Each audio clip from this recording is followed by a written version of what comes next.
देखो ये भाई फिजिक्स का इम्पोर्टेंट है, फिजिक्स के इम्पोर्टेंस को ढंग से देख लेना। क्या क्या है कि भाई अगर मैं इलेक्ट्रिसिटी चैप्टर से कहूँ तो इलेक्ट्रिसिटी चैप्टर में हाउस होल्ड चैप्टर जो है वो दिया गया है।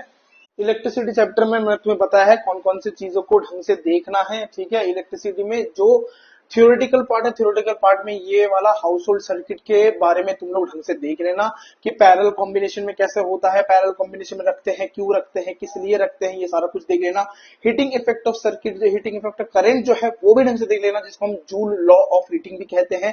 इसके डायरेक्ट प्रोपोर्शन में क्या होता है, ठीक है, डायरेक्ट प्रोपोर्शन में जैसे कि direct proportion to the square of the current होता है, direct proportion to the resistance of the conductor होता है, direct proportion to the time for which the current flows होता है। तो ये सारा कुछ ढंग से देख लेना है। उसके बाद application of heating effect of current, ये एप्लीकेशन भी ढंग से देख लेना है। फिर हमारे पास यहाँ पे एक क्वेश्चन आ जाता है, जिस क्वेश्चन में बताया जा रहा है कि हमारे पास वी आई ग्राफ दिया गया है, लेकिन ढंग से देखना है, यहाँ पे वी आई ग्राफ नहीं आई वी ग्राफ दिया गया है।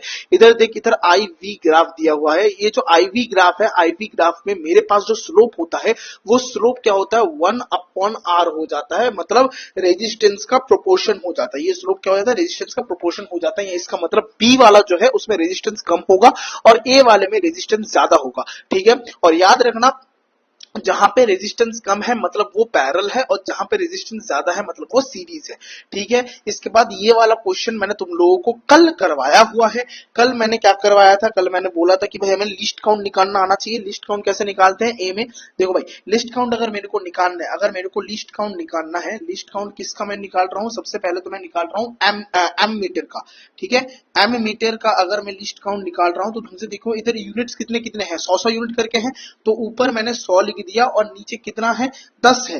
ठीक है, ढंग से देखना, 10 का गैप है। इधर देखो, इधर देखो, इधर देखो, इधर देखो, कितना गैप है, कितना गैप है, ढंग से पढ़, ढंग से देखो कितना गैप है, कितने गैप से, कितने गैप से, इधर देखो, 1 2 3 4 5। ठीक है, मतलब ये रहा 1 2 3 4 5 6 7 8 9 10, 10 गैप है। तो इसी वजह से मैंने यहाँ पे 10 लिखा है, नीचे 10 लिखा है। इसको करेंगे, काटापीटी करेंगे तो मेरे पास 10 MA आ जाएगा, मेरा क्या, एम मीटर का लीस्ट क्या काउंट। अगर मैं किसकी बात करूं, वोल्ट मीटर की बात करूं, अगर मैं किसकी बात करूं भाई, वोल्ट मीटर की बात करूं, तो वोल्ट मीटर में मेरे पास जो लीस्ट काउंट है वो वोल्ट मीटर का ढंग से देखना, वोल्ट मीटर का ढंग से देखना, वोल्ट मीटर का अगर हम ढंग से देखें, वोल्ट मीटर का अगर हम ढंग से देखें, देखो वोल्ट मीटर में, देखो वोल्ट मीटर में कितने कितने गैप है, वोल्ट मीटर में हम देख पा रहे हैं एक एक यूनिट का गैप है। तो मेरे को अगर लिस्ट काउंट निकालना है तो मेरे पास ये ऊपर आ जाएगा कितना, 1 आ जाएगा, और नीचे देखो कितना गैप है, ये हो गया 1 2 3 4 5 6 7 8 9 10, 10 का गैप हो गया। तो ये हो गया 0.1 क्या, 0.1 वोल्ट, 0.1 वोल्ट हो जाएगा। तो मेरे पास ये लिस्ट काउंट तो आ चुका है। अब बी वाला पार्ट देख लेते हैं। बी वाले पार्ट में क्या बोला है, बी पार्ट में बोला है रेजिस्टेंस निकालो। रेजिस्टेंस निकालो मतलब रेजिस्टेंस कैसे निकालते हैं हम लोग, रेजिस्टेंस हम लोग निकालते हैं कैसे कि भाई V R is equal to 1/i, R is equal to, sorry, R is equal to V upon I, R is equal to resistance is equal to V upon I, मतलब वोल्टेज और current चाहिए। देख मेरे पास voltage है और मेरे पास current, लेकिन current मेरे को एम्पियर में चाहिए, ये मिली एम्पियर में है, तो मैं इसको चेंज कर दूंगा एम्पियर में। तो ऊपर 100 डिवाइडेड बाई मैं क्या कर दूंगा, 1000 कर दूंगा। क्यों, क्योंकि मुझे पता है कि हजार मिली एम्पियर का मतलब होता है 1 एम्पियर। इसी वजह से मैंने ये कर दिया, तो मेरे पास 0.1 एम्पियर आ जाएगा। ये 0.1 एम्पियर अगर मेरे पास आ गया, 0.1 एम्पियर अगर मेरे पास आ गया, ठीक है, तो मैं क्या करूंगा, मैं करंट गिनूंगा। सबसे पहले तो करंट गिनूंगा। ठीक है, देखो देखो देखो देखो देखो देखो देखो, आसान तरीके से करते, ये मत करो, ये मत करो। तुम पहले काम क्या करो, तुम पहले काम करो कि भाई तुम करंट निकाल लो, करंट निकाल लो, टोटल करंट, टोटल करंट कितना दिखाई दे, टोटल करंट निकाल लो। ठीक है, टोटल करंट कितना है, इधर देखो रीडिंग में 200, 200 के बाद कितना है, 1 2 3 4 5, 5 मतलब 200 प्लस 5 इंटू में 10 यानी 250 मिली एम्पियर। अब इसको चेंज कर दो एम्पियर में, तो 250 अपॉन में 1000 कर दोगे तो ये तुम्हारे पास 0.25 एम्पियर हो जाएगा। ये 1000 से क्यों करा पता लग गया ना, क्योंकि 1000 जो मिली एम्पियर है वो 1 एम्पियर के बराबर है, दैट्स वाई। ठीक है, तो 0.25 एम्पियर आ जाएगा ये मेरे पास। तो मैं यहाँ पे क्या करूंगा, यहाँ पे टोटल करंट जो है 0.25 वो लगा दूंगा। वोल्टेज भी मैं टोटल गिन लूंगा, टोटल वोल्टेज गिन लूंगा। टोटल वोल्टेज कैसे गिनेंगे, इधर देख कहाँ पे है ये एरो, यहाँ पर है। तो ये 2 के बाद कितना है, 2 के बाद 1 2 3 4 4 है। तो भाई 2 प्लस 4 इंटू कितना आया था लिस्ट काउंट 0.1, मतलब 2 प्लस 0.4 यानी 2.4 वोल्ट आ जाएगा। 2.4 वोल्ट मतलब इधर आ जाएगा 2.4, ये हटेगा नीचे 10 आएगा, ये हटेगा ऊपर 100 आ जाएगा। ये 0 से 0 कटा 25, 5 5 जा और 5 2 जा, तो ये मेरे पास आ गया 48 अपॉन में 5, जो कि लगभग मेरे पास कितना आ जाएगा, मेरे पास आ जाएगा 9.6 क्या ओम। ठीक है, तो ये बी वाला हो गया मेरे पास। ठीक है, क्लियर है, समझ में आया किस तरीके से होगा। ओके, नेक्स्ट देखो यहाँ पे नेक्स्ट हमारे पास क्या है, बोला गया है a student carries out an experiment, एक एक्सपेरिमेंट कैरी किया जिसमें वीआई ग्राफ उसने बनाया है और उसमें 3 सैंपल निकाले हैं निक्रोम वायर के, which with resistance R1 R2 R3 respectively, which of the following is true, कौन सा वाला ट्रू होगा। ऑब्वियस सी बात है, मेरे को वीआई ग्राफ बोला है, लेकिन इधर आई और वी दे के रखा है, मतलब आई और वी दे के रखा है, मतलब क्या हुआ, आई वी का मतलब मेरे पास जो स्लोप होगा, याद है ना तुम लोगों को याद है ना, मैंने कल करवाया था कि मेरे पास कोई भी अगर स्लोप है, नीचे अगर वी है, सॉरी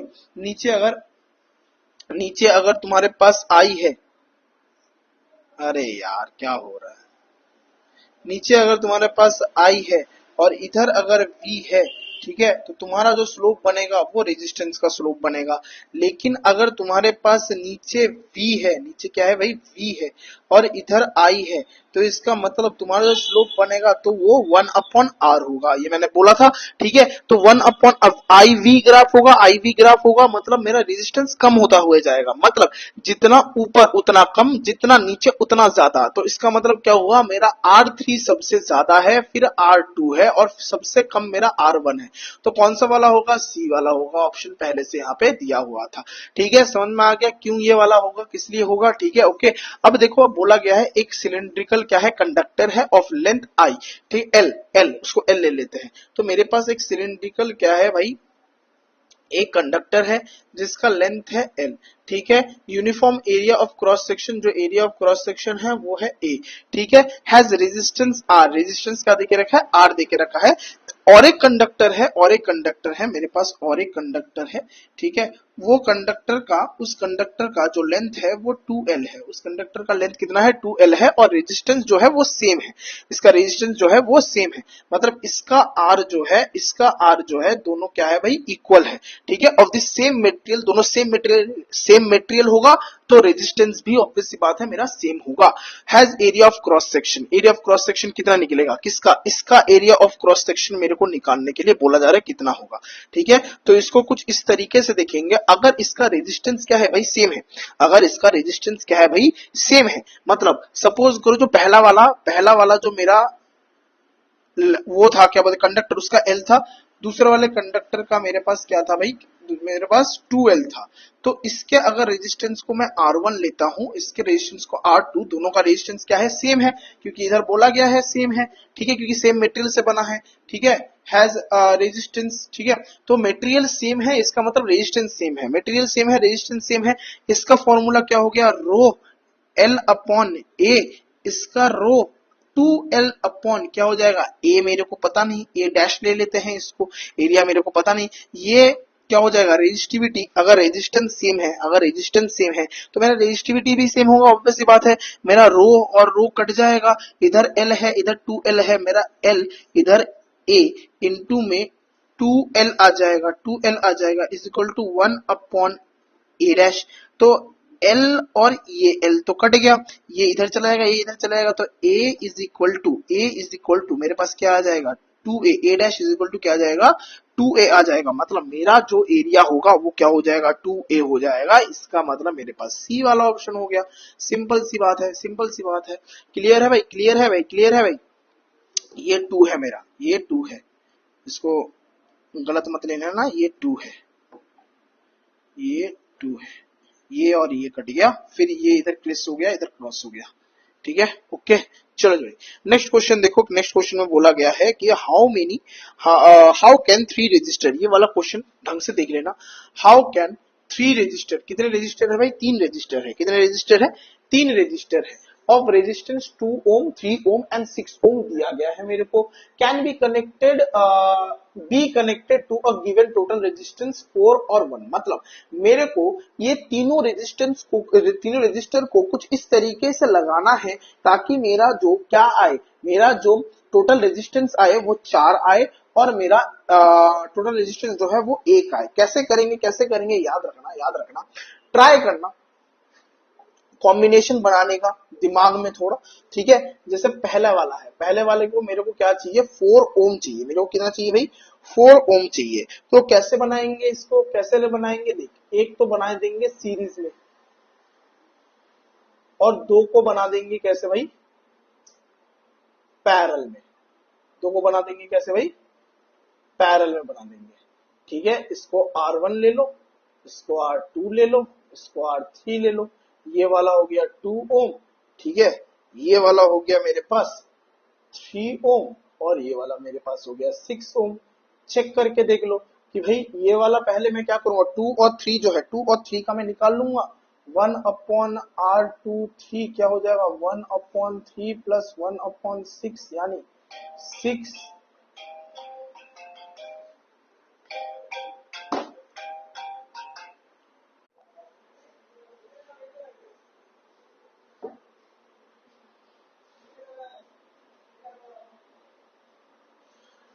देखो यहाँ पे ये क्या हो जाएगा भाई? इधर 2 हो जाएगा प्लस इधर 1 हो जाएगा, तो 3/6 यानी 1/2 यानी 0.5 क्या हो जाएगा मेरा? ओम हो जाएगा 2 और 3 का। और अगर मेरे को क्या बनाना है? R1 2 3, तो ये मेरे पास क्या हो जाएगा? R1 प्लस R23 कर दूंगा। R1 मेरे पास 2 है और ये मेरे पास 0.5 आ चुका है, जो कि मेरा क्या हो जाएगा भाई?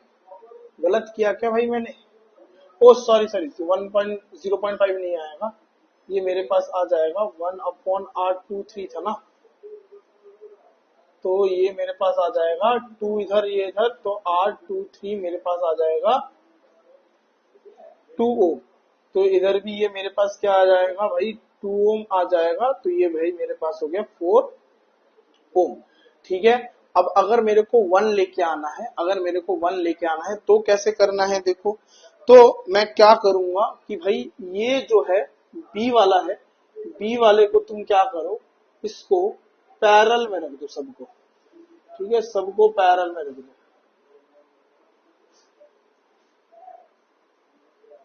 सबको पैरेलल में रख दो, जो कि मेरा 2 ओम हो जाएगा, ठीक है।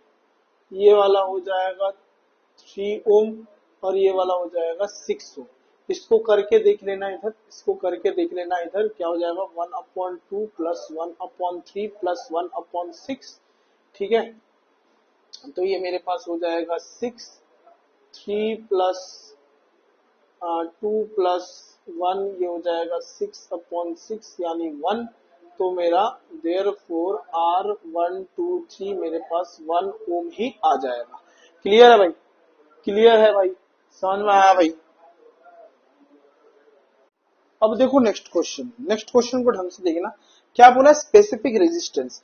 जब भी तुम लोगों को बोला जाए स्पेसिफिक रेजिस्टेंस का मतलब होता है रेजिस्टिविटी। स्पेसिफिक रेजिस्टेंस का मतलब क्या होता है भाई?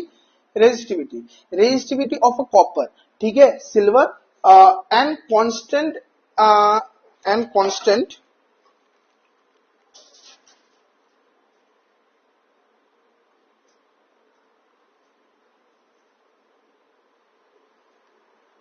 ये छोड़, सिंपल बोला specific resistivity of copper and silver जो है वो देके रखा है 1.18 इंटू 10⁻⁻6 ओम सेंटीमीटर, और एक देके रखा है 1 इंटू 10⁻⁻6 ओम सेंटीमीटर, ठीक है। और एक देके रखा है ये एंड कांस्टेंट, ये वाला एक कांस्टेंट वाला और एक कोई एलिमेंट होगा, मतलब एक कांस्टेंट एलिमेंट है उसको लिया गया है। ठीक है, तो ये तीनों रेस्पेक्टिवली देख के रखा है, किसमें सबसे इलेक्ट्रिकल कंडक्टर बढ़िया होगा वो हम देखेंगे।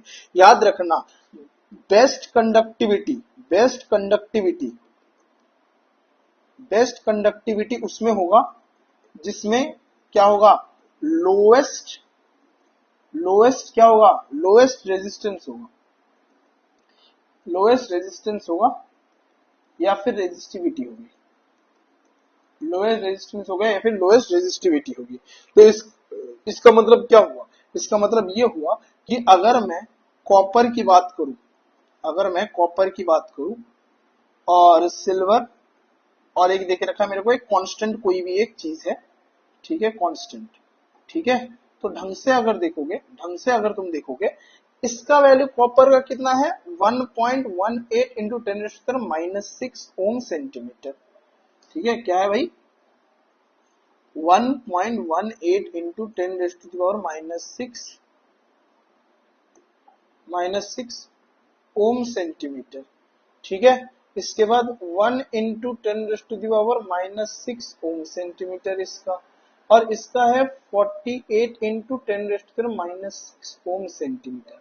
अब तुम खुद बताओ कौन सा वाला सबसे ज्यादा है, कौन सा वाला सबसे ज्यादा, रेजिस्टिविटी सबसे ज्यादा किसका है, ऑब्वियस बात है 48 इधर है, मतलब ये सबसे ज्यादा है, ठीक है, उसके बाद सिल्वर, उसके बाद कॉपर, मतलब सबसे लोएस्ट रेजिस्टिविटी किसका है, सबसे लोएस्ट रेजिस्टिविटी इसका है, सबसे ज्यादा लोएस्ट रेजिस्टिविटी इसका। अब तुम बोलोगे भैया कैसे, इधर 1 इंटू 10⁻⁻6 है और 1.18 है, अबे खुद दिमाग लगाओ, अगर ये इसको 1.18 10⁻⁻6 मतलब नीचे 1 2 3 4 5 6, अगर मैंने इसको खोल दिया और 2 जीरो लग गए, मतलब ये क्या हो गया, मतलब ये हो गया तुम्हारे पास 1 2 3 4 5 6 7 8, मतलब 3 4 5 6 7 8 पॉइंट, ये होगा वैल्यू, ये आ रहा है। और अगर तुम 1 इंटू इसमें देखोगे तो 1 अपन 1 2 3 4 5 6, तो इसको तुम अगर खोलोगे तो 1 2 3 4 5 1 2 3 4 1 2 3 4 5 6 1 2 3 4 5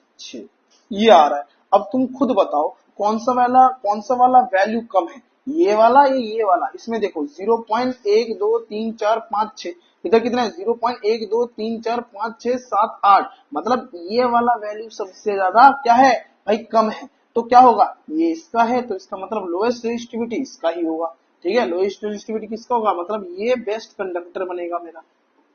समझ में आया ना बेस्ट कंडक्टर क्यों ये होगा, समझ में आया, समझ में आया, मैथमेटिकल टर्म में ये है, ठीक है, ओके, समझ में आया, ओके, चलो नेक्स्ट क्वेश्चन देखो, नेक्स्ट क्वेश्चन क्या बताया जा रहा है, बोला है a current of 1 ampere, current किसका है भाई 1 एम्पियर का करंट है, flows in a series circuit, कौन से सर्किट में फ्लो कर रहा है, सीरीज सर्किट में फ्लो कर रहा है, containing a electric lamp and a conductor of 5 ohm, electrical lamp और 5 ओम का एक कंडक्टर कैरी कर रहा है when connected to 10 volt battery, 10 volt battery के साथ जब कनेक्शन हो रहा है तभी।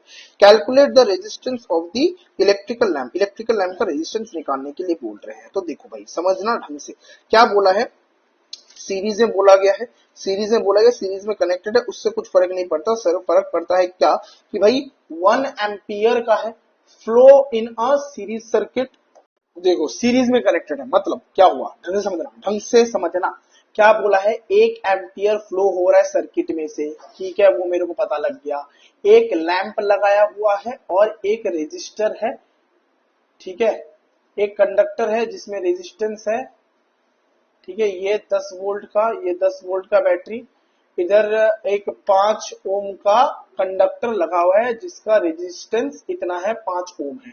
एक बात बताओ, कोई भी कंडक्टर है उसमें रेजिस्टर तो रहेगा ही रहेगा, मतलब लैंप में भी रेजिस्टर है, लेकिन लैंप में कितना रेजिस्टर है वो मेरे को नहीं पता, तो मैं ले लूंगा लेट द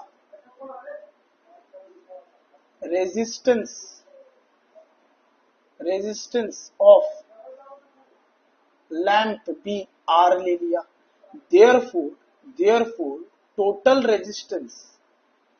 रेजिस्टेंस कितना हो जाएगा R+5, हाँ या ना, इसका देख, इसका 5 रेजिस्टेंस है, इसका 5 रेजिस्टेंस है, 5 ओम रेजिस्टेंस है, इसका पकड़ेंगे और लैंप भी सीरीज में लगा हुआ है, तो टोटल रेजिस्टेंस के लिए दोनों रेजिस्टेंस को क्या कर देंगे हम लोग, प्लस कर देंगे ना, तो R+5 हो गया, समझ में आया, मेरे पास वोल्टेज कितना है, मेरे पास वोल्टेज है 10 एम्पियर, करंट कितना देके रखा है 1 देके रखा है। मेरे को फॉर्मूला लगा लूंगा V is equal to I R, formula लगा दूंगा। V वोल्टेज 10 देके रखा है, I एम्पियर इंटू 1 है, इंटू में R कितना है R प्लस 5, ठीक है। 10 is equal to R plus 5, 5 उस तरफ चला जाएगा तो R मेरे पास क्या बन गया 5 ओम, R मेरे पास क्या बन गया 5 ओम। तो इलेक्ट्रिक जो लैंप है, इलेक्ट्रिक लैंप का कितना, ये किसका रेजिस्टेंस हो गया इलेक्ट्रिक लैंप का। समझ में आया नहीं आया बताओ, समझ में आया नहीं आया बताओ। चलो नेक्स्ट देखो क्या बोला, in the given circuit determine the value of total resistance of the circuit and current flowing through the ammeter. भाई ये तुम खुद से कर सकते हो, इसमें मेरी कोई जरूरत नहीं पड़ती है, लेकिन फिर भी मैं करा दे रहा हूं। देखो जैसे कि इधर R1 जो है, R1 प्लस R2 को सीरीज में है तो इसको मैं प्लस कर दे रहा हूं नॉर्मल। तो ये मेरे पास कितना आ गया 60 रेजिस्टेंस आ गया, तो सॉरी 60 ओम आ गया, ठीक है। अब देखो मेरे पास ये दो R1 R2 और R3 पैरेलल में है, मतलब क्या हुआ 1 upon R1 plus 1 upon R1 2 और 3, ये दोनों हो जाएंगे। ये मेरे पास पूरा 60 आया और ये मेरे पास 30 है, तो ये पूरा 60 बन जाएगा।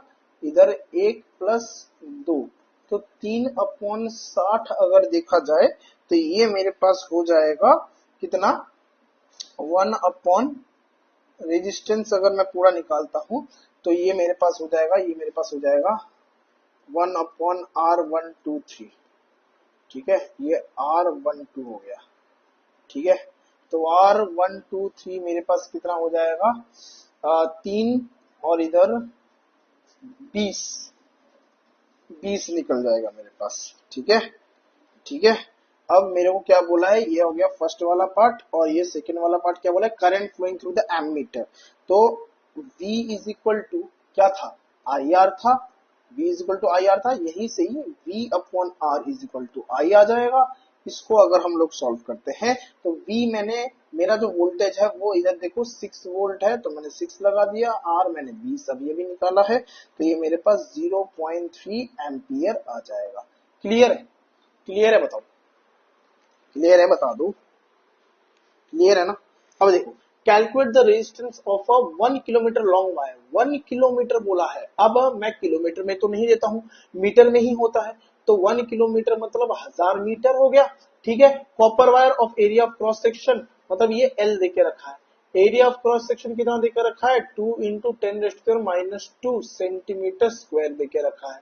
The resistivity of the copper is, resistivity of the copper, resistivity मतलब रो देके रखा है 1.623 इंटू 10⁻⁻8 ओम मीटर, ये देके रखा है मेरे को, ठीक है। अब मेरे को क्या निकालना है भाई, calculate the resistance, simple R is equal to rho L upon A, formula put कर दो, रो कितना है 1.623 इंटू में 10⁻⁻8 इंटू में L कितना है, L हो गया इधर 1000 मीटर और ये हो गया 2 इंटू में क्या करेंगे इसको, अच्छा मीटर मीटर मीटर मीटर, ये देखो एरिया को, एरिया जो है सेंटीमीटर स्क्वायर में है, इसको मीटर स्क्वायर में चेंज करेंगे। मतलब एक बात बताओ, एक 100 centimetre is equal to 1 metre होता है। तो अगर मैं, मेरे को क्या चाहिए 1 मीटर स्क्वायर चाहिए, मतलब ये क्या हो जाएगा 100 मीटर का, सॉरी सेंटीमीटर का, ढंग से समझना क्या बोल रहा हूं मैं, सिंपल मैथमेटिक्स है कि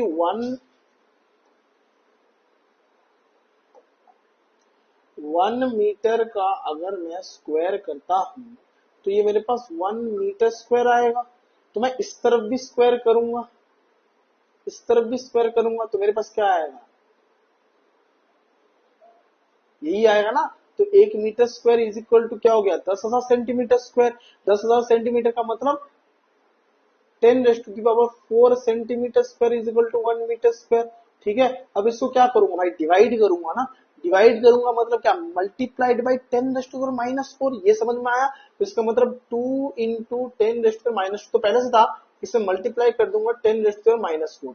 तुम चाहो तो इसको 2 इंटू 10⁻⁻2 डिवाइडेड बाई 10⁻⁴, ये भी कर सकते हो, सेम ही आंसर आएगा। इसमें तुम करोगे तो तुम्हारे पास आंसर आएगा 2 इंटू 10⁻, सॉरी भाई, सॉरी, 2 इंटू 10⁻⁻6 मीटर स्क्वायर आएगा। इसमें भी तुम देखोगे 2 इंटू 10⁻, क्या आएगा, अब देखो ये दोनों ऊपर नीचे सेम सेम है, तो -2 माइनस क्या जाएगा 4 आ जाएगा, तो 2 इंटू 10⁻⁻6 ही आएगा। ठीक है, तो जैसे मर्जी लिखो, ऐसे लिखो, ऐसे लिखो, मुझसे काम सेम ही आएगा। ठीक है, तो ये मेरे पास हो गया, तो इसको ही मैं लिखूंगा 10⁻⁻6। ठीक है, अब इसको जब मैं सॉल्व कर दूंगा तो सॉल्व करके जो आंसर आएगा वो आ जाएगा, खत्म बात। ठीक है, समझ में आया?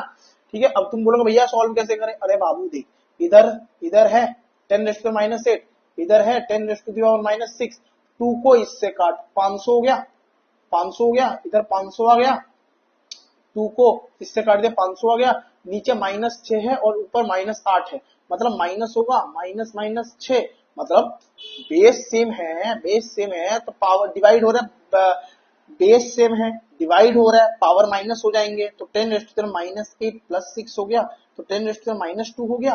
तो ये आ गया मेरे पास क्या कि भाई 1.623 इंटू 10⁻²।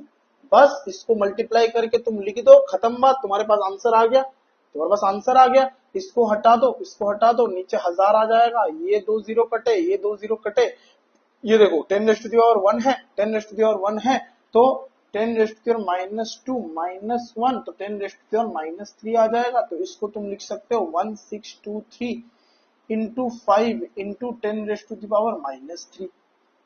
ठीक है, अब इसको तुम पूरा मल्टीप्लाई कर दोगे, 5 3 जा 15, 1623 इंटू 5, 5 3 15, 15 5 कैरी 1, 5 2 10, 11 11 1 कैरी 1, 5 6 30 31 1 कैरी 3, 5 1 5 और 8, ये हो जाएगा। तो इसका मतलब क्या हुआ, 81115 इंटू 10⁻3 का मतलब क्या हुआ, -3 का मतलब 81115 डिवाइडेड बाई क्या, 1000। तो आंसर क्या हो गया, 8.111, ओ सॉरी 111115। तो इसका आंसर आ जाएगा तुम्हारे पास 8.115 क्या क्या ओम। ठीक है, समझ में आया, समझ में आया। थोड़ा कैलकुलेशन कॉम्प्लिकेट लग रहा है, लेकिन इतना भी ज्यादा कॉम्प्लिकेटेड है नहीं, ढंग से करोगे आ जाएगा, ढंग से करोगे आ जाएगा। ठीक है, ये वाला क्वेश्चन देखो, इस वाले क्वेश्चन में मेरे पास वोल्टेज देके रखा है कितना, मेरे पास वोल्टेज देके रखा है 200 वोल्ट। ठीक है, मेरे को पोटेंशियल डिफरेंस कितना देके रखा है, पीडी कितना देके रखा है, पीडी देके रखा है, पीडी देके रखा है, नहीं देके रखा, नहीं देके रखा क्या,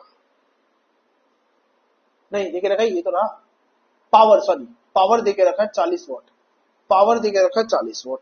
ठीक है, मेरे को क्या नहीं पता, आर नहीं पता, आर को निकालेंगे, तो P is equal to V square R होता है। तो मैंने लगा दिया इधर भाई 40 is equal to V square, यानी 200 का स्क्वायर, 200 का स्क्वायर अपॉन आर, आर उधर चला जाएगा, 200 इंटू में 200 डिवाइडेड बाई 40, 0 से 0 कटा, ये हो जाएगा 2 2 जा 2, इधर 100 जा 2 2 जा 2, इधर हो जाएगा 10 जा। तो कितना हो जाएगा भाई, कितना हो जाएगा, R इज इक्वल टू ये आ जाएगा मेरे पास 1000 ओम। ठीक है, रेजिस्टेंस मेरे पास 1000 ओम आ गए। ठीक है, अब मेरे को क्या बोला है, मेरे को क्या बोला है, व्हाट इज द रेजिस्टेंस निकाल लिया।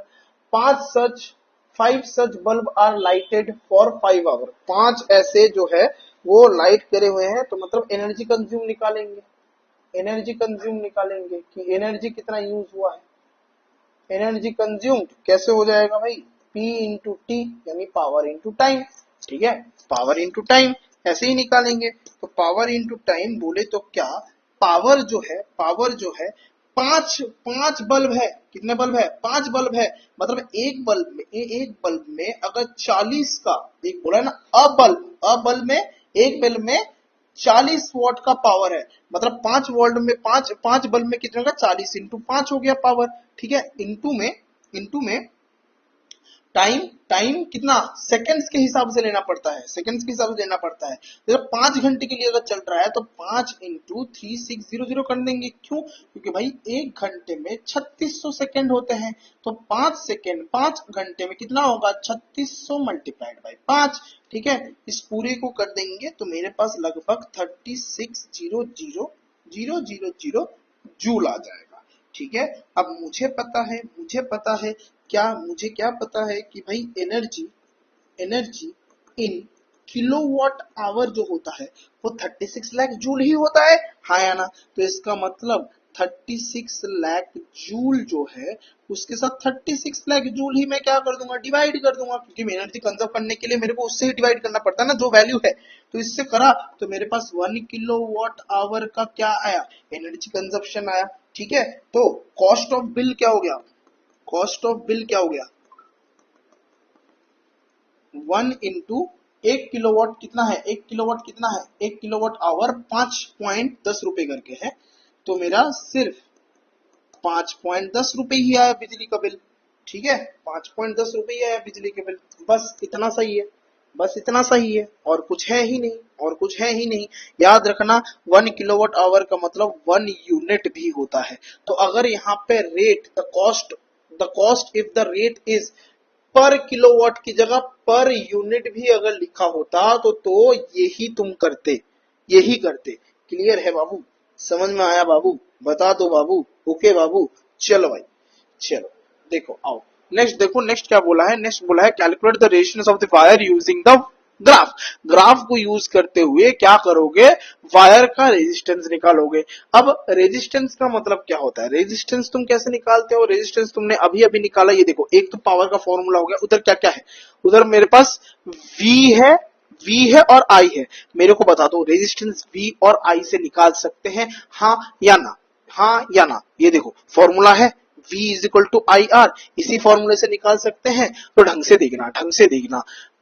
पहला वाला कैलकुलेट करने के लिए बोला है रेजिस्टेंस ऑफ द वायर, मुझे पता है V is equal to I R. अब तुम अगर ग्राफ को ढंग से देखोगे, जब 0.1 है, जब क्या है 0.1 है, करंट 0.1 है, तो करंट को 0.1 ले लेते हैं।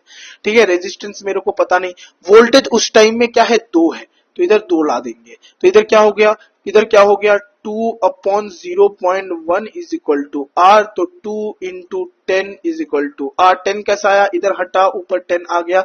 ठीक है, तो आर इज इक्वल टू मेरे पास कितना आ जाएगा? 20 ओम। ठीक है, इसी तरीके से देख, इसका ऊपर का वैल्यू तो मेरे को नहीं दिया हुआ, तो हम बस इसका ही निकाल के छोड़ेंगे। अगर ये वाला वैल्यू दे देते तो हम निकाल देते। ठीक है, ओके, क्लियर है? अब देखो भाई यहाँ पे क्या है कि भाई how many 176 ohm resistor in parallel are required to carry 5 ampere and 220 volt line. देखो भाई, इसका मतलब क्या हुआ? तुम्हें बोला है कितने 176 ओम के रेजिस्टर्स पैरेलल में रख सकते हैं जो 5 एम्पियर का करंट कैरी करेगा और 220 वोल्ट का वोल्टेज कैरी करेगा। इसका मतलब मेरे को क्या है? पहले रेजिस्टेंस निकाल लेना है। ठीक है, रेजिस्टेंस कैसे निकालेंगे? मेरे को पता है R is equal to V upon I। तो V तो मेरे को 220 वोल्ट दे के रखा है और करंट मेरे को 5 दे के रखा है, तो मैं इजीली यहां से निकाल सकता हूं क्या? 44 ओम मेरा निकल जाएगा रेजिस्टेंस। ठीक है, अब देखो मेरे को बोला है पैरेलल कॉम्बिनेशन में चाहिए। पैरेलल कॉम्बिनेशन का मतलब क्या हो गया कि मेरे को 1 अपॉन आर करना है। 1 अपॉन आर मतलब मेरे को तो पता नहीं कितने हैं। मेरे को पता है क्या कितने हैं? नहीं पता है मेरे को पता नहीं कितने हैं, टोटल रेजिस्टेंस कितने। तो भाई मैं n इंटू क्या करूंगा? 1 अपॉन ये आर टोटल लिख देता हूं। RT मतलब टोटल रेजिस्टेंस। ठीक है, तो 1 अपॉन आर लिख देता हूं। तो 1 अपॉन आर मतलब 1 अपॉन 44। टोटल रेजिस्टेंस कितना है? टोटल रेजिस्टेंस मेरे को सॉरी, मेरे को कितना ओम का देके रखा है? सॉरी, मैंने ये वाला क्यों लिया? ये तो नेक्स्ट पार्ट है भाई। इधर हो गया टोटल रेजिस्टेंस जो है वो 44 का है, तो इधर 1/44 आ जाएगा, और इधर कितने रजिस्टर है 176 वाले कितने रजिस्टर है। ठीक है, तो ये वाला हम लोग करेंगे 1/44 इंटू में 176 इज इक्वल टू n आ जाएगा। इसको हम काटम पीटी करेंगे तो मेरे पास n जो आएगा वो 4 आ जाएगा, यानी मेरे पास 176 ओम के 4 रजिस्टर होने चाहिए। समझ में आया कैसे बोला? मैंने पहले टोटल रेजिस्टेंस निकाल लिया, टोटल रेजिस्टेंस निकाल लिया जो कि 44 ओम का है, तो 176 ओम के कितने रेजिस्टर रखूं ताकि मेरे पास 44 ओम का रेजिस्टर आए टोटल। तो मैंने टोटल रेजिस्टेंस को n इंटू 1/r रख दिया।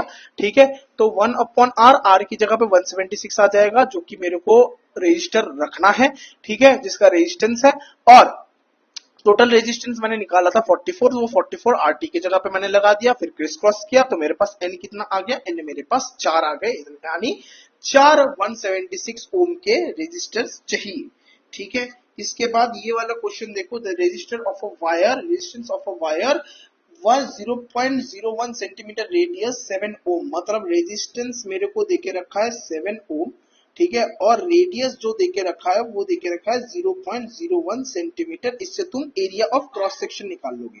Area of cross section pi R square, यानी पाई 0.01 का होल स्क्वायर, जो कि तुम्हारे पास हो जाएगा क्या, जो कि तुम्हारे पास हो जाएगा 0.0001। हाँ, क्या है भाई, क्या है भाई 0.0001। ठीक है, पाई। ठीक है, ये आ जाएगा सेंटीमीटर स्क्वायर, ये आ जाएगा तुम्हारा।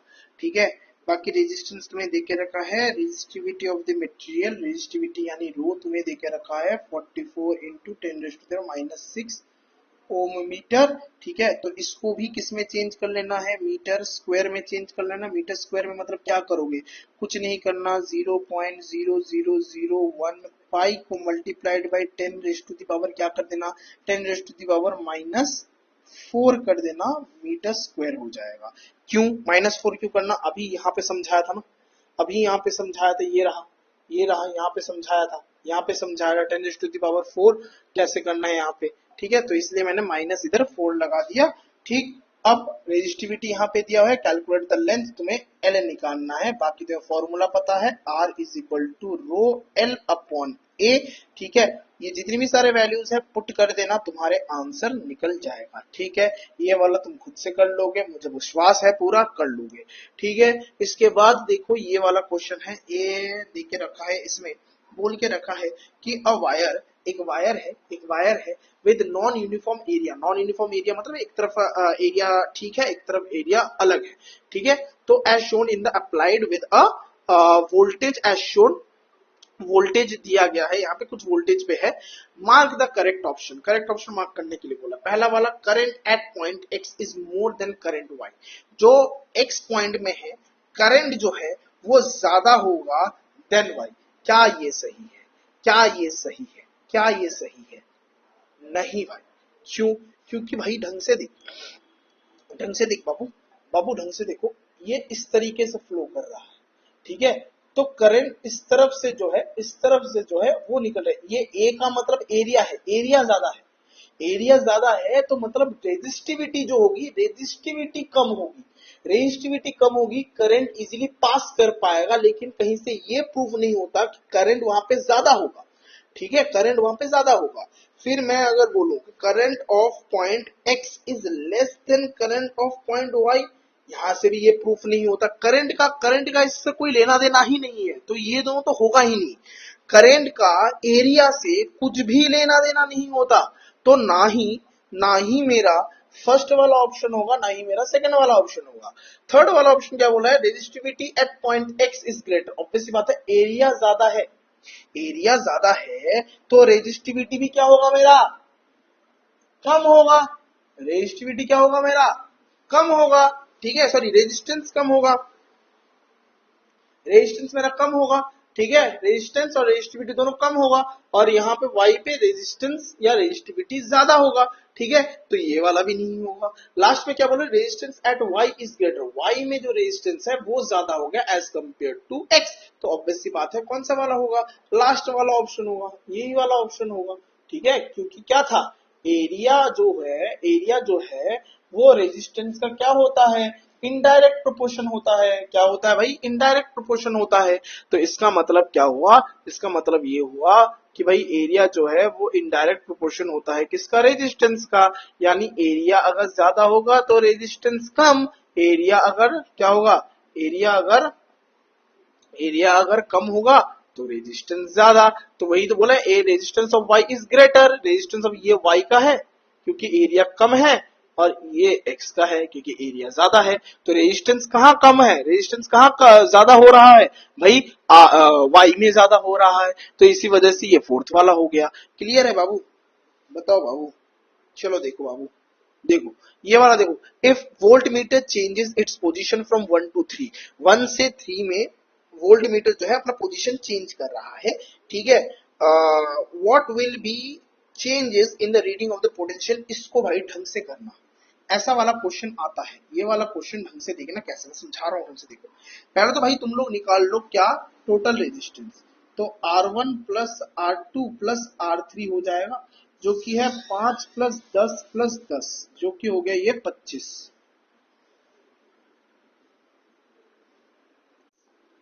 जो कि ये हो गया 25 ओम, ठीक है, 25 ओम ये मेरे पास हो गया। अब देखो मेरे को क्या निकालना है, बोला what will be the changes in the reading जानने के लिए मेरे को क्या करना पड़ेगा, मेरे को क्या करना पड़ेगा, ऑब्वियस सी बात है, ये जो 1 और 3 है ये क्या है, एमीमीटर है, एमीमीटर है, करंट में लगाया गया है, एमीमीटर लगाया गया है, ठीक है, वो नहीं सॉरी वोल्ट मीटर लगाया गया है, सॉरी क्या लगाया गया है, वोल्ट मीटर लगाया गया है। तो क्या करूं मैं, सबसे पहले मैं क्या करूंगा, करंट निकालूंगा, V अपॉन आर, करेक्ट है, 100 अपॉन 25 हो जाएगा, वोल्ट कितना है 100 है, और इधर 25 लगा दूंगा, कितना हो जाएगा, 4 एम्पियर का करंट फ्लो कर रहा है सर्किट में। अगर मैं V1 की बात करूं, यानी वोल्ट मीटर 1 की बात करूं, तो 1 upon R is equal to 1 into R is equal to 4 into क्या हो जाएगा, 5 हो जाएगा, 5 हो जाएगा, क्योंकि जो रेजिस्टेंस है यहाँ पे कितना है, 5 है, इधर देखो ना, चेक करो ना भाई, 1 में ये जो 1 है, 1 में रेजिस्टेंस सिर्फ कितने का है, 5 का ही तो है, तो इसलिए मैंने इधर 5 लगाया, तो मेरे पास कितना आ गया भाई, 20 वोल्ट आ गया, तो सिर्फ इस जगह में 20 वोल्ट आ गया। और V3 में जो है इधर देख कितना है, मेरे पास IR लगाऊंगा, तो मतलब मेरे पास जो रेजिस्टेंस है वो 10 है, और मेरे पास जो करंट है वो 4 निकला है अभी, तो मेरे पास कितना हो गया, 40 वोल्ट। तो मेरे को एक बात बताओ, क्या चेंजेस आई रीडिंग में क्या changes I, difference in readings में क्या डिफरेंस आई, सिंपल, 40 वोल्ट से 20 वोल्ट माइनस कर दो, 20 वोल्ट का डिफरेंस आया, खत्म बात।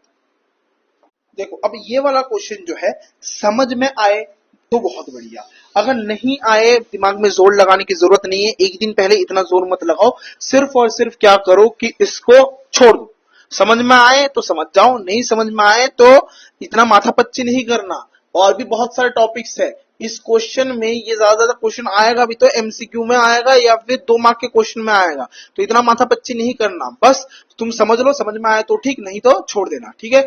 वोल्टेज करंट ग्राफ देख रखा है, मतलब VI ग्राफ देख रखा है, VI ग्राफ में क्या होता है याद है ना, VI ग्राफ में अगर मेरे पास VI ग्राफ दिया है तो जो स्लोप बनेगा वो रेजिस्टेंस का स्लोप बनेगा, ठीक है।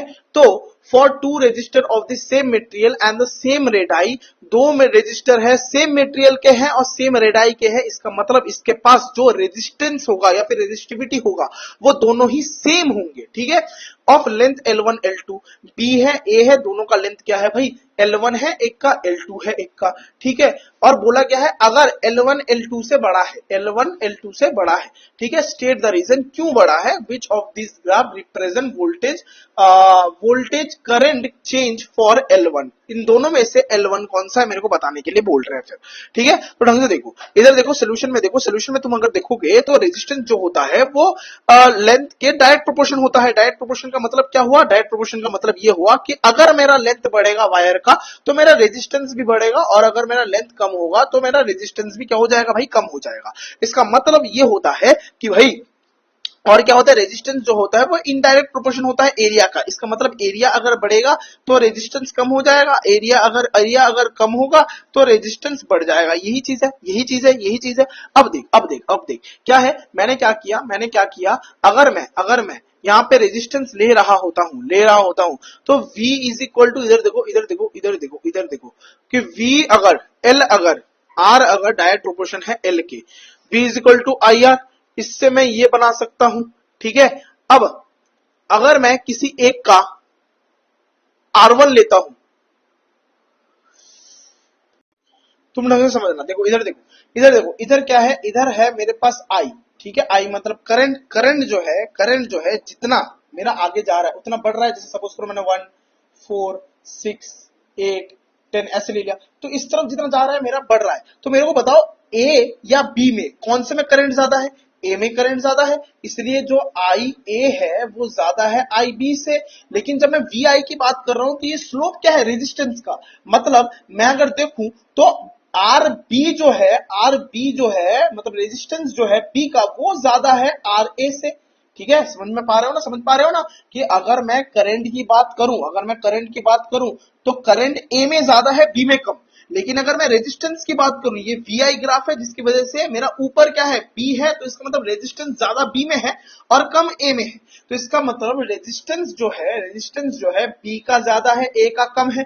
तो अगर मैं क्या है L1 को मैं किससे कर सकता हूं, मैंने क्या बोला था कि भाई आर बी जो है वो ज्यादा है क्या, आर ए से। इसका मतलब मैंने क्या बोला था, आर जो है वो एल का डायरेक्ट प्रोपोर्शन होता है, रेजिस्टेंस बढ़ेगा तो लेंथ भी बढ़ेगा। इसका मतलब L1 ज्यादा है L2 से। इसका मतलब क्या हुआ कि आर बी का क्या हुआ, एल क्या हो गया, आर बी का L1 हो गया और आर ए का L2 हो गया, ठीक है, L2 हो गया, ये इससे ज्यादा बड़ा है, ठीक है। समझ में आया। रेजिस्टेंस जो है बी का ज्यादा है, इसका मतलब L1 किससे बिलोंग कर रहा है, आर बी से बिलोंग कर रहा है, आर बी, क्योंकि बी का रेजिस्टेंस ज्यादा है। तो इसका मतलब कर्व जो बी है वो L1 को रिप्रेजेंट करता है। नहीं समझ में आया, फिर से समझ लो मैंने क्या बोला, फिर से पूरा समझो। मैंने क्या बोला, मैंने बोला भाई देख इधर आई है मतलब आई इस तरफ क्या कर रहा है, बढ़ रहा है, आई इस तरफ क्या कर रहा है, बढ़ रहा है ना, बढ़ रहा है, ठीक। तो अगर ये आई बढ़ रहा है मतलब जो ए कर्व है वो ज्यादा है किससे, बी से, ठीक है। लेकिन मैंने क्या बोला था, अगर मेरे पास वी आई ग्राफ होता है तो ये जो स्लोप होता है वो रेजिस्टेंस का होता है। जो ऊपर है उसका रेजिस्टेंस ज्यादा, इसका मतलब रेजिस्टेंस ऑफ बी ज्यादा है रेजिस्टेंस ऑफ ए से। इसका मतलब यही है, रेजिस्टेंस ऑफ बी जो है रेजिस्टेंस ऑफ ए से ज्यादा है, ठीक है। अच्छा चलो इसको भूल जाओ, इसको देखो, रेजिस्टेंस बी जो है, बी का जो रेजिस्टेंस है वो ए से ज्यादा है, इतना तो मालूम है ना। अब तुम्हें ये भी मालूम है कि आर जो होता है, रेजिस्टेंस जो होता है वो डायरेक्ट प्रोपोर्शन होता है एल के, ठीक है। मतलब अगर लेंथ बढ़ता है तो रेजिस्टेंस भी बढ़ेगा, तो और लेंथ अगर कम होता है तो रेजिस्टेंस भी कम होगा। तो एक बात बताओ, रेजिस्टेंस किसका ज्यादा है, बी का ज्यादा है। तो इसका मतलब L1 जो है L1 किसको बिलोंग कर रहा है, L1 ज्यादा है ना। मेरे को गिवन क्या देके रखा है, L1 जो है लेंथ ऑफ 1 जो है वो लेंथ ऑफ 2 से ज्यादा है। तो इसका मतलब क्या हुआ, इसका मतलब L1 जो है वो किसको बिलोंग करेगा, बी को ही तो बिलोंग करेगा, क्योंकि बी में मेरा रेजिस्टेंस ज्यादा है। रेजिस्टेंस कब ज्यादा होता है, जब लेंथ ज्यादा होता है। तो इसका मतलब क्या है, L1 ज्यादा है तो आर बी जो है L1 को बिलोंग कर रहा है, और आर ए जो है वो L2 को बिलोंग कर रहा है। तो इसका मतलब जो मेरा इधर पूछा ना which of this curve represent volt current meter of L1। L1 किसको रिप्रेजेंट कर रहा है, RB को, यानी B कर्व को रिप्रेजेंट कर रहा है। और अगर L2 पूछ लेते तो L2 RA को प्रूव कर रहा है। क्लियर है, समझ में आया? ओके चलो देखो नेक्स्ट क्वेश्चन क्या है, if the reading of the ammeter A1, ठीक है, in the figure in figure is 2.4, ammeter में जो रीडिंग्स दी गई है, एमीटर में जो रीडिंग्स दी गई है वो दी गई है 2.4, यानी इसका मतलब मेरा जो करंट है वो करंट 2.4 एम्पियर का करंट है। ठीक है, इधर वोल्टेज वगैरह तो कुछ नहीं दे के रखा, नहीं। ठीक है, what will the ammeter A2 A3 और A3 में क्या रीड होगा, ठीक है, वो मेरे को जानना है। ठीक है, मेरे को रेजिस्टेंस कितना देके रखा है, मेरे को रेजिस्टेंस देके रखा है जहां पे A1 फ्लो कर रहा है वहां पे रेजिस्टेंस क्या है, जहां पे A1 फ्लो कर रहा है वहां पे रेजिस्टेंस मेरे लिए, वहां पे रेजिस्टेंस मेरे लिए क्या है भाई, 20 ओम का रेजिस्टेंस है। अब 20 ओम का रेजिस्टेंस है, मैं अगर वोल्टेज निकालता हूं तो वोल्टेज मेरे पास क्या हो जाएगा, V is equal to I R. I कितना है 2.4 है और रेजिस्टेंस कितना है 20 है। ये हटाओगे 10 आएगा, 0 0 कटेगा तो मेरे पास ये आ जाएगा 48 वोल्ट। कितना आ जाएगा भाई, 48 वोल्ट आ जाएगा। ठीक है, अब मेरा जो वोल्टेज है, मेरा जो वोल्टेज है वो इस जगह पे सेम रहेगा, कहां पे सेम रहेगा, V1 और V2 में। ठीक है,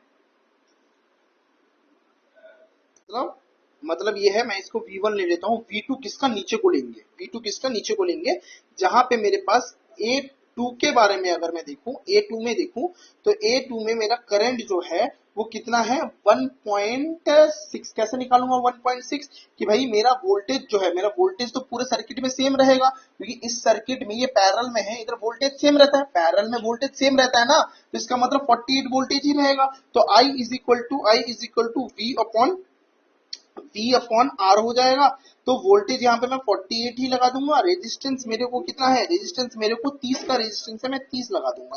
तो यहाँ पे मेरे पास क्या आ जाएगा 1.6 एम्पियर का करंट आ जाएगा मेरे पास इधर। तो A2 में क्या रीडिंग शो करेगा, A2 में रीडिंग शो करेगा 1.6 एम्पियर। ठीक है, अब इन दोनों का मिला के इसमें आएगा, मतलब क्या होता है, मतलब ये होता है, देख भाई कि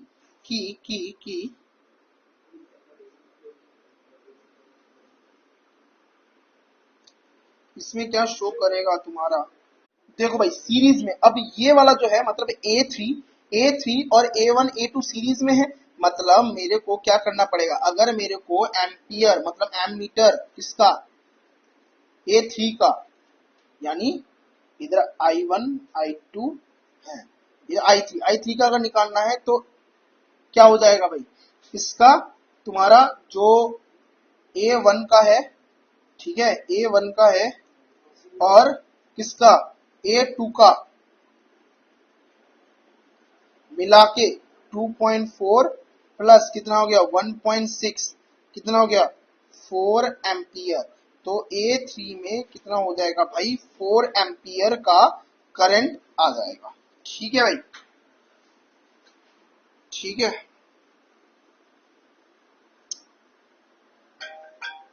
एक क्वेश्चन तुम लोग देख लेना, कौन सा वाला क्वेश्चन बोल देंगे तुम लोगों को क्वेश्चन में कि if force if for a device voltage is increased by 5%, calculate percentage increase in power। ये वाला क्वेश्चन ट्राई करना खुद से। ठीक है, अगर नहीं आता है तो मेरे को बताना, मैं करवा दूंगा। बेसिकली देखो, बेसिकली ये है, तुम्हें समझना पड़ेगा, वोल्टेज में 5% इंक्रीज हो रहा है, मतलब जितना मेरा वोल्टेज था उसमें जो वोल्टेज है उसमें 5% का इंक्रीज, मतलब ये होगा।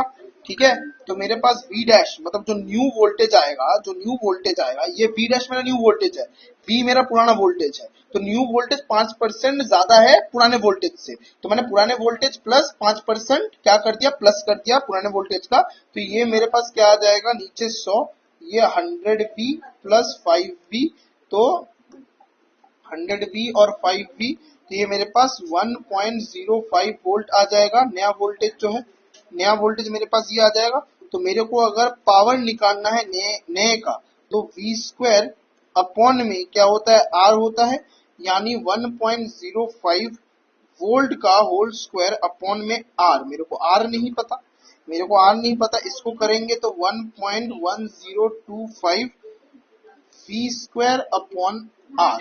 ठीक है, ये देखिए मैंने नंबर का स्क्वायर करते, v का स्क्वायर नहीं किया। ठीक है, तो v स्क्वायर अपॉन r क्या होता है बाबू, v स्क्वायर अपॉन r होता है मेरे पास पावर। क्या होता है भाई, पावर होता है। तो ये मेरे पास क्या आ गया, नया पावर जो है पावर के इसमें हो गया। ठीक है, अब इसको अगर परसेंटेज चेंज अगर मेरे को निकालना है, परसेंटेज चेंज अगर मेरे को निकालना है जो कि पावर का है, तो वो क्या हो गया भाई, वो क्या हो गया भाई, इसमें से ऐसे निकालेंगे। ठीक, जो कि मेरा हो जाएगा कितना, जो कि मेरा हो जाएगा, जो कि मेरा हो जाएगा 1.1025 माइनस पी अपॉन में पी, माइनस में पी, और नीचे भी इधर पी दे देंगे, इनटू में 100। ठीक है, तो ये मेरे पास हो जाएगा 0.1025 पी अपॉन में पी इंटू में 100। ठीक है, पी कटेगा तो ये 10.25% आएगा मेरे पास। ठीक है, 10.25% आएगा मेरे पास। ठीक है, ये वाला क्वेश्चन एक बार देख लेना, समझ लेना ढंग से। ओके।